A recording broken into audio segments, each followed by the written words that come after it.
Well, okay, folks, Sean with you. This morning here, we're going to go over a really awesome lick. Might do two licks, but we're going to start out with the best one because got to go with the best one first, so at least you get it. I know a lot of people's attention span is very short on the internet, especially right now. I'm still talking, might have clicked off already. So, standard tuning, start off in the key of C. This lick is going to look like you're playing a C until you start sliding, but it starts, let me play it for you so you know if you want to learn it anyway.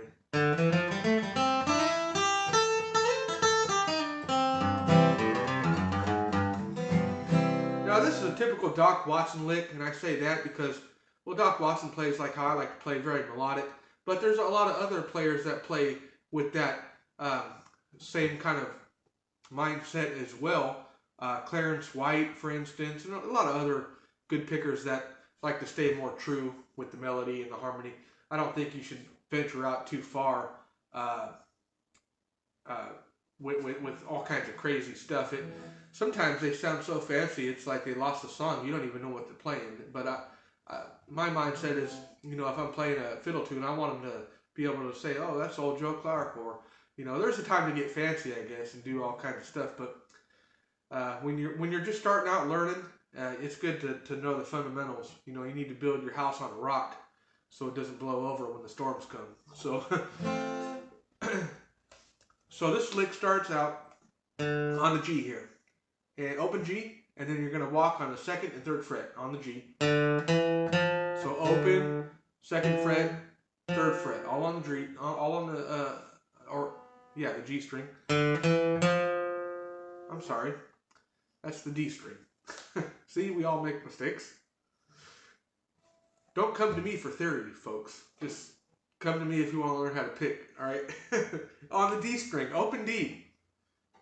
Right there, got that, right? And then open G. And then G on the second. And then open. So far we're here. That's what we got so far. You can guess the next note. There we are. So it's that typical G lick, right? But once you learn that as a beginner, and that's one of the first things you'll learn as a flat picker, first guitar lick probably. Once you learn it in the G, you're going to learn it in C, F. You know, you're going to learn it across the board. You learn one lick and then you want to learn it everywhere. That's a good thing to do. When you learn one guitar lick, if you're a beginner, learn it everywhere. Learn how to play that same lick in all keys and its variations. So a lot of people think that learning one lick is, well, I better learn another one, right? As fast as possible. But no, really, you should learn how to play it everywhere because you're going to need it sometimes. You know, you don't know when that's gonna come in handy. So back to the lick. Open D and then 2, 3.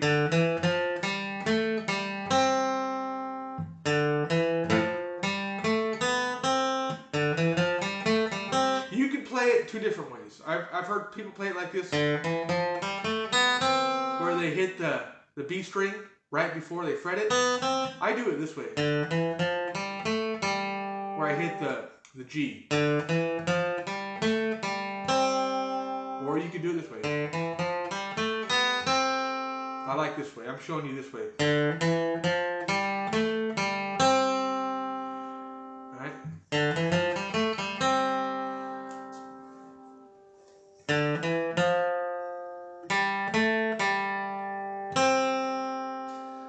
Once we're there, we are going to transfer our fretting from our index. Now we're going to use our ring finger. Right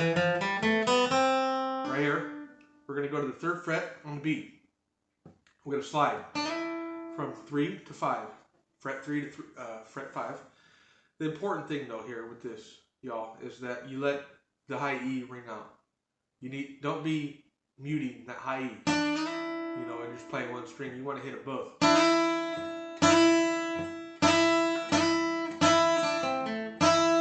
See, you want to let it ring out. That's what gives you that fiddle sound effect, because that's what fiddles do. They're playing two notes a lot of the time, And I don't know what that technique is called, but that's why a fiddle sounds the way it does a lot of the times. And you can make your guitar sound like a fiddle, but it's all about that harmony, low, lower, and higher harmony. So basically these are the two notes. You're hitting them both. Right? That's an important tip right there. A lot of people forget little things like that. I want to show you all the little subtleties, little small nuances that are going to set you apart from other players, and really you're gonna hear the difference whenever you learn a lick from me. You know, you're gonna hear that little detail there. Don't forget the small things.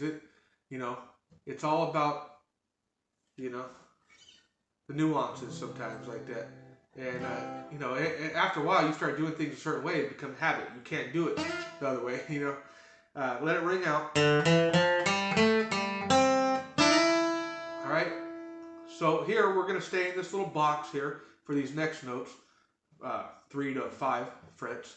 And this is our box here. So once we slide, the next thing you're going to do is take your index and go to your E on 3, and then to 5. And that's easy because your ring finger was just on 5. So all you're doing is, you don't have to move anywhere. All you do is take your ring finger off the note, and you swap it out for that E with the index. So you don't got to let it ring forever, just for the slide. So far, if you're still with me and haven't tuned out yet, we're here. We got this so far.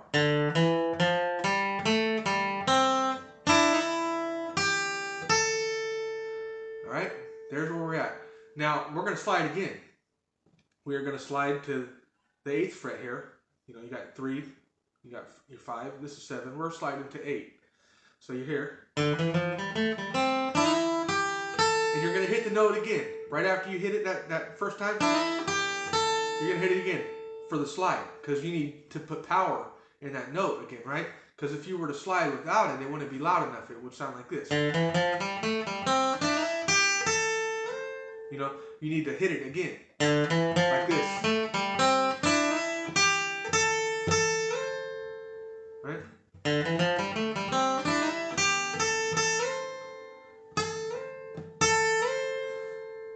Right? Once you're there, open E. No, it doesn't sound right, but it will.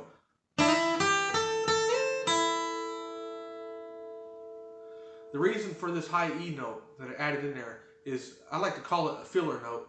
Sometimes things sound empty. And if you just add an open note or a small little subtlety of a note or something like that, it keeps it full. It doesn't sound depleted. And it wouldn't sound the same if you didn't add that little high E string.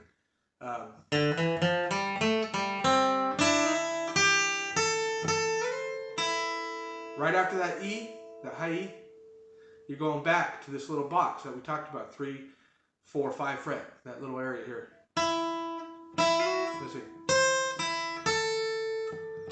And you're gonna instead of doing 3 to 5 like you did earlier, now you're reversing it. So after the slide, now you're just going backwards. You're going 3 to 5. So after the high E, so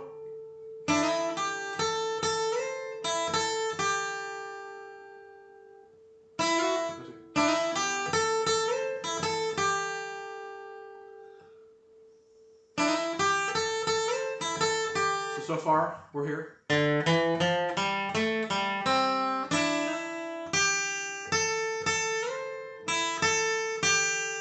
Now this is going to be more of a minor note. You're going to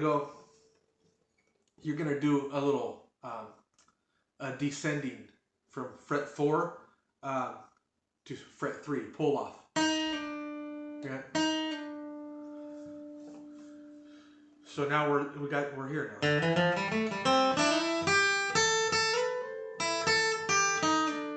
And then your last note is also on that B string. That's where that little slide is on the B from fret 4 to 3. Now you're in the perfect position because you move down to hit that B on the 1st fret. So we got this.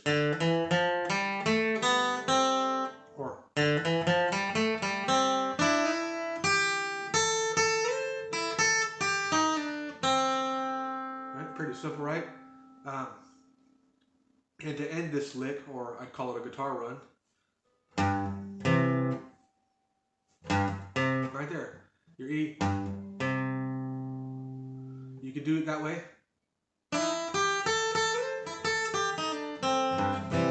But that's if you're going to want to end the song right there. You may want to add something else, like this. And then you can go on. And there's no end, so you can do something like this.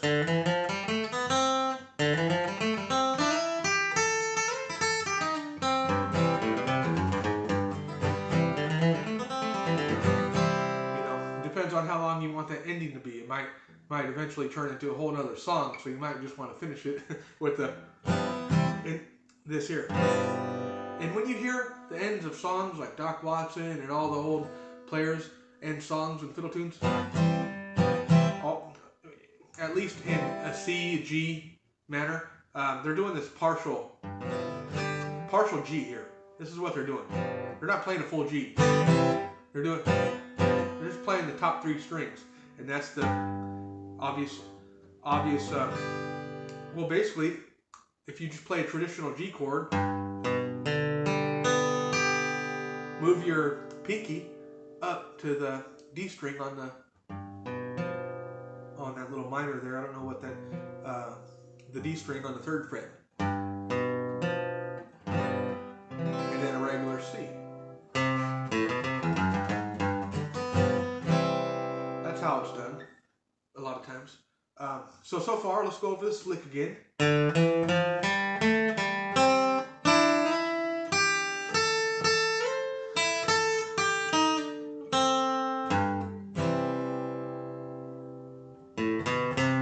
Then we'll do this little simple ending here.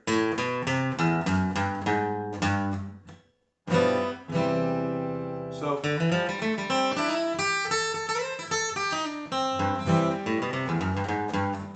gotta really be on it there. I was a little slow.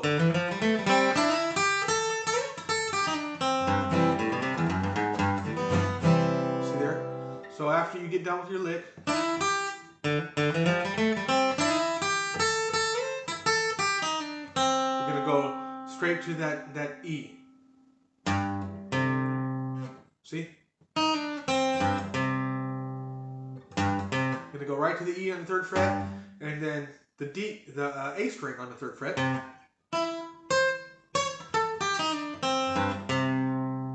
then on open A, and then 2 and 3. So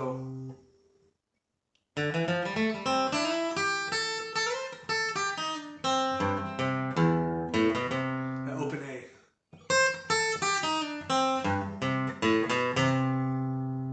Right there. That's it. Right after that lick is done on that B, open A, 2, 3.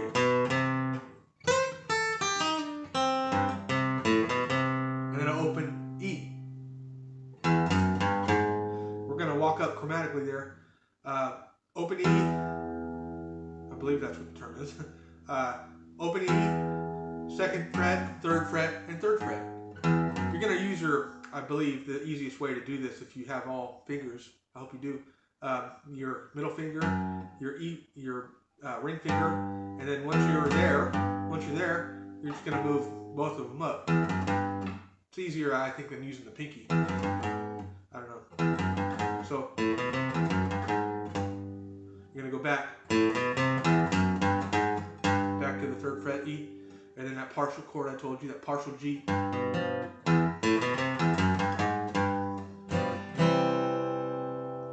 Right? And we'll leave it at that. And if you want to, if you're feeling confident, add the G lick, but in C, like we did.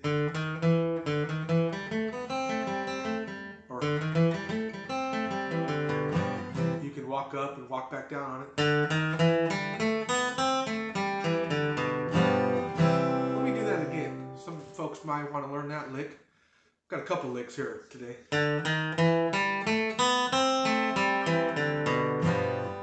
And once more.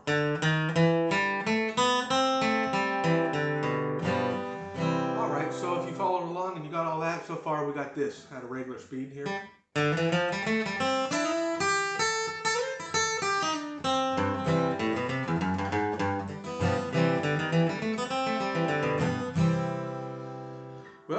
guess we'll end the video now, and that will give you some folks something to chew on and practice. And thanks for tuning in. God bless, and stay tuned. Subscribe and share the channel. I really appreciate it. We're up to 500 subscribers now. I didn't think that was going to happen. Wow. So yeah, let's get to 1,000, I guess, now, and then so we'll keep growing, and I'll keep putting out these cool licks, and I'll keep explaining it in a manner that's easy for you folks to understand it, note by note. Not a lot of theory, because I don't know a lot of theory, but I know how to teach you all these things. I know how to break it down in pieces, and I think a lot of people can benefit from that style of teaching. There's not a lot of that going on, especially in the bluegrass teaching thing. Everybody seems to know everything, but they don't realize there's a lot of beginners out there, and there's just some people that want to learn some guitar licks. Eventually, when I show you 100 guitar licks, you can piece it together yourself. There's your theory. You use your ear, right, and the feeling in your hands, and you put these licks together. You learn something like that. Look, you don't even got to finish it the way that I just showed you. You might do this.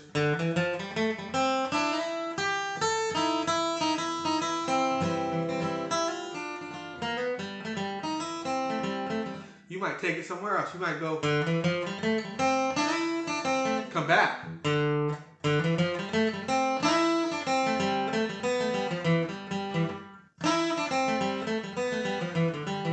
And I show you all these licks. I've got lesson on all those, and there's many more to come. But so that's, I want you to get thinking in a frame of mind like that. Use your ear.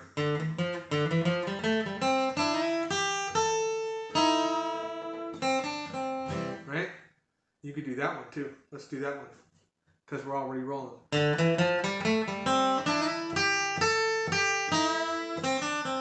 Doc Watson used that a lot. That bend there on the fourth. So your typical lick that I just showed you. So you've already learned that in the first lick. This time, once you get here, instead of sliding, instead of doing that, instead of adding that extra note, add the extra note back to the 3rd fret, so it would look like this. Now you're ready for your bend here. And this bend is on the 4th fret on the B string, and also you're going to let that E ring out, right? Because it's all about harmonies and getting the most sound of whatever you're doing. So you're going to bend up until, I guess it would be a full step, until the pitch of the bent B string matches your E. So you're going to do a full bend there, basically, with your middle finger. That's the strongest finger, and that's the one you're going to need that strength to bend the B string all the way up to the pitch of the E. So it sounds like this.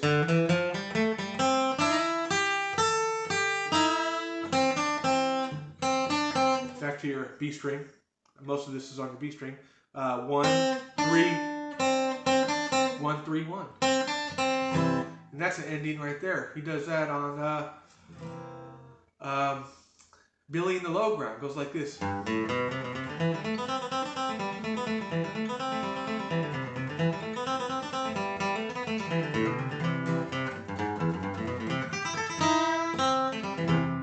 That's it. So there's no end to what you can do with these guitar licks. Let's go through the variations. I showed you one more, and then I'll get off here. The first one we learned goes like this.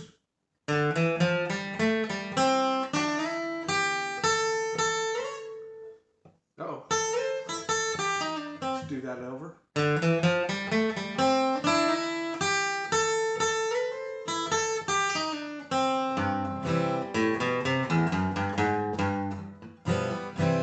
And an optional thing after that. Partial chord, and then the C. And then this other one.